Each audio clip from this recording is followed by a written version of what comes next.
Welcome back for another course review. My name is Jordan, and today we are looking at Talons Cove Golf Club in Saratoga Springs, Utah. I want to highlight a few unique things about this course, 3 of which are positive, and then 1 negative thing about this course. So we'll start with a positive. The first unique thing is this course was designed by Gene Bates. The second is that Talons Cove has hosted 2 consecutive Utah Open tournaments, and the last positive thing is that, as you can see from the footage, there's several holes that have really great views of Utah Lake and Mount Timpanogos. Now for the not so good unique thing about this course, which honestly is not that unique.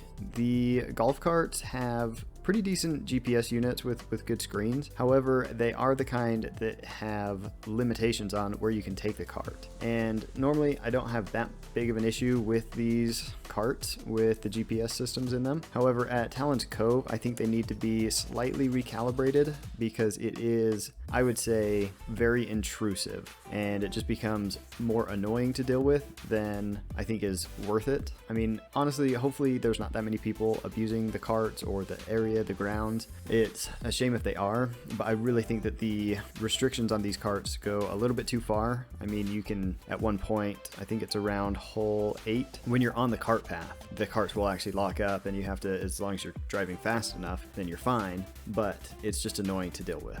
For playability, Talons Cove receives a 3 out of 5, so it will be frustrating for most mid-handicappers. The back tees sit at 7,096 yards with a slope rating of 127. As you can see from some of the footage, there is still construction and ground under repair issues with the course, and we were there pretty early in the season, so it is going to get a little bit more green as summer comes on and they water more. However, there are some issues that affect playability, like the ground under repair and construction sites. Also, I want to point out that the sand traps are, I would say, mostly dirt, not sand, and so that will also add to the frustration for mid-handicappers or really anyone. The other thing that I think is apparent in the video footage, but I do want to point out, if you are a mid-handicapper and you do struggle with a slice or just errant shots in general, there are several holes that have houses running along the hole, whether it's just at the tee box or the fairway or the green or all of the above. And for a lot of mid-handicappers, that can make you a lot more nervous, and so just be aware that if you do come play Talons Cove, there are a lot of houses on this course. It does run through the neighborhood, so just keep that in mind.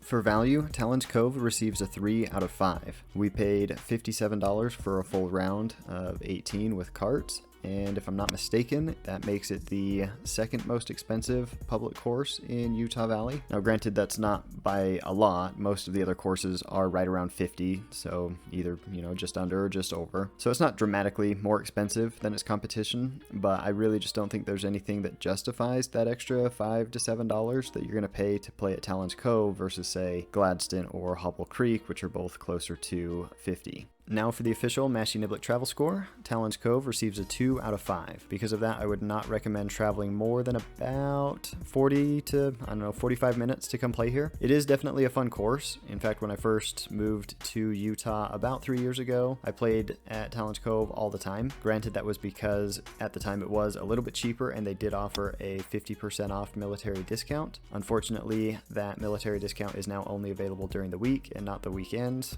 and I hardly ever play during the week, so I do play here a lot less often. If Talons Cove had not raised their prices over the last couple years, which there really hasn't been any significant changes to the course to really justify that price increase, and also if they had actual sand in their sand traps and not just mostly dirt, then I think Talons Cove would definitely deserve a 3 out of 5 on the travel score. As it stands though, I think that Talons Cove has earned a 2 out of 5, but again, I do really like this course. I think it's a good layout, and I would still definitely recommend that you come play here. I just wouldn't recommend traveling more than about 40 minutes to do so.